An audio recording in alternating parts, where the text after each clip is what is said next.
ବର୍ତ୍ତମାନ ଆମେ ଆସି କଟକରେ ଏମିତି ଗୋଟେ ଜାଗାରେ ପହଞ୍ଚିଛୁ।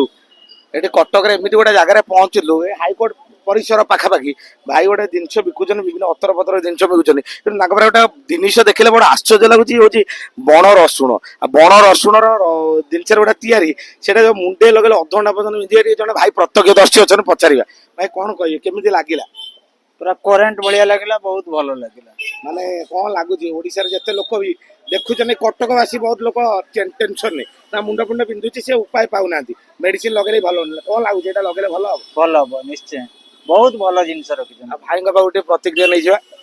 କଣ ଭାଇ କହିବେ, ସାରା ଓଡିଶା ଲୋକ ଆମ ଦେଖୁଛନ୍ତି ଆମ ନେଟୱାର୍କ ମାଧ୍ୟମରେ, କଣ କହିବେ ଲୋକଙ୍କୁ? ଆପଣଙ୍କ ଏଇ ଆଡ୍ରେସଟା କୁହନ୍ତୁ, ଆଉ ଏଇ ଜାଗା ଏ ସେ ବିଷୟରେ, ଜିନିଷ ବିଷୟରେ କୁହନ୍ତୁ। ଆଡ୍ରେସଟା ମୋର ସାଇନ୍ ବୋର୍ଡ ଲାଗିଛି ଆଜ୍ଞା। ହଁ ମୋର ଡେଲି ଦୋକାନ ଏଠି ମୋର କଟକ ହାଇକୋର୍ଟରେ। ହଁ ପ୍ରତ୍ୟେକ ଭଲ ଭଲ ମେଡିସିନ ଅଛି, ପୁରୁଣା ଆଣ୍ଠୁଗଣ୍ଟା, ବାତ ଦରଜ, ଶ୍ୱାସ କଫ, ଡାଇବେଟିସ୍, ଏସନଫୁଲିଆ, ସର୍ଦ୍ଦି ଥଣ୍ଡା, ମୁଣ୍ଡ ବିନ୍ଧା ପର୍ଯ୍ୟନ୍ତ। ଆପଣ ଗୋଟେ ସ୍ପେଶାଲିଷ୍ଟ ଅଛି ଯୋଉ କହିଲେ କଣ ବଣ ରସୁଣ, ସେ ବିଷୟରେ କଣ ଟିକେ ସେଇଟା ହଉଛି ଆମର ସର୍ଦ୍ଦି ଥଣ୍ଡା, ଫାଳିକା ଦି ଫାଳ ମୁଣ୍ଡ ବିନ୍ଧୁଥିବ, ନାକ ଆଜ୍ଞା। ପାକ ଚୁଣ୍ଟି ଦିଅ, ନିଶ୍ୱାସ ମାରି ପାରୁନଥିବେ, ତାକୁ ଆପଣ କଣ କରିବେ, ସାଙ୍ଗେ ସାଙ୍ଗେ ଖାଲି ଟିକେ ସୋସାଡ଼ି ଦେଲେ ଗୋଟେ ସେକେଣ୍ଡ ଭିତରେ ସର୍ଦ୍ଦି ଥଣ୍ଡା ମୁଣ୍ଡ କମିଯିବ, ବିନ୍ଧା କମିଯିବ।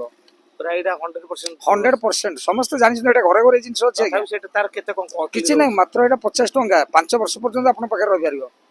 ଯଦି ଯୋଉମାନେ ବି କଟକବାସୀ ଅଞ୍ଚଳବାସୀ ଅଛନ୍ତି, ସେମାନେ ମଧ୍ୟ ଟେନସନରେ ପଡୁଛନ୍ତି, ମେଡିସିନ ଲଗେଇଲା ପରେ ବି ଭଲ ହଉନି। ଆଜ୍ଞା ଏବେ ହିଁ ଆସନ୍ତୁ ଏ ଭାଇଙ୍କ ପାଖକୁ, ଆଉ ଦେଖନ୍ତୁ ଏ ବଣ ରସୁଣରେ ତିଆରି ଗୋଟେ ଜିନିଷ, ଯୋଉଟାକି ଆମେ ନିଜେ ପ୍ରତ୍ୟକ୍ଷ ଭାବରେ ଦେଖିଲୁ ଏବଂ ତର୍ଜମା କରିକି କିଛି ପର୍ଯ୍ୟବେକ୍ଷଣ କଲୁ। ଯୋଉମାନେ ବି ଚାହୁଁଛନ୍ତି ସେମାନେ ଯଥାଶୀଘ୍ର ଆସନ୍ତି ଏବଂ 50 ଟଙ୍କାରେ ଦେଖନ୍ତୁ ନେଇଯାଆନ୍ତୁ, ସଙ୍ଗେ ସଙ୍ଗେ 100% ଆପଣଙ୍କ ମୁଣ୍ଡ ବିନ୍ଧା ଭଲ ହବ।